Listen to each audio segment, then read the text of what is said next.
पाकिस्तानी, भारत एक सोने की चिड़िया है, लालच करना पाप है। अबे माधर चौथ, तू अपने आप को क्या समझता है? हिंदुस्तान तो तेरा बाप है, और बाप था, बाप है और बाप रहेगा। भारत माता की जय, भारत माता की पाकिस्तान मुर्दाबाद, पाकिस्तान मुर्दाबाद, पाकिस्तान मुर्दाबाद, पाकिस्तान मुर्दाबाद। पाकिस्तानिया न कहता माई चौदाई रे, माधर चौथ बन गया। पाकिस्तानिया न कहता माई चौदाई रे, कि गरम भइल बा इंडिया नया रमी,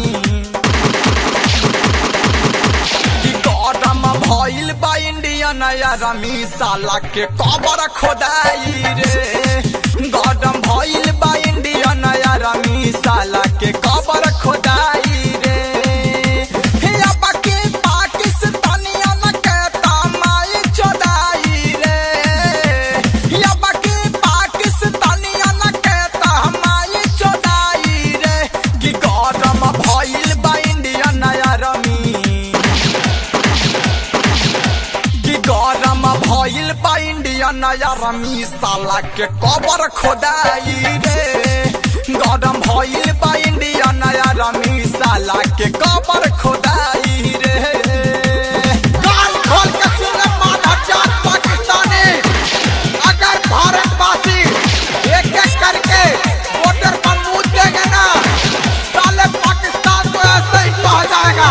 अच्छा माजी से तकलीफ माधर जात, साला माधर जो छुप के बार क्या करता है? अगर माँ का दूध पिया तो सामने आके बार कर माधर जा। दो गला के जाते साला मानी नहीं बात से, हबे माधर चौदह बिलाज होई लात से। तू सारे पाकिस्तान लात का भूत है, बात से नहीं मानेगा रे साले। दो गला के जाते साला मानी नहीं बात से, हबे माधर चौदह बिलाज होई लात से।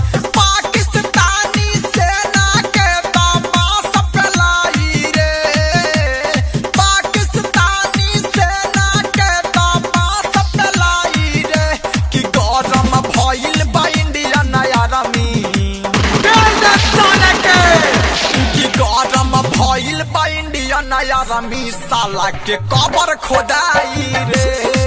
गरम भइल बा इंडिया नया रमी, साला के कबर खोदाई रे।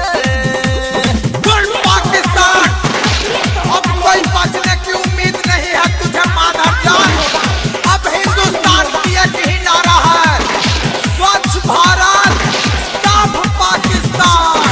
पाकिस्तान मुर्दाबाद, पाकिस्तान मुर्दाबाद, पाकिस्तान मुर्दाबाद, पाकिस्तान मुर्दाबाद। आतंकवाद के देता बे बढ़ावा, जे भी हम दर्द एकर खूब लतियावा। सुन बहन के लंड, अब तुम्हारे पाले हुए कुत्ते भी नहीं बचेंगे माधर चौथ। आतंकवाद के देता बे बढ़ावा, जे भी हम दर्द एकर खूब लतियावा। सूरज राधे के आग में साला राख हो जाई रे, पिंटू राधे के आग में साला राख हो जाई रे, कि गरम भइल बा इंडिया नया रमी, कि गरम भइल बा इंडिया नया रमी, साला के कबर खोदाई रे। गरम भइल बा इंडिया नया रमी, साला के कबर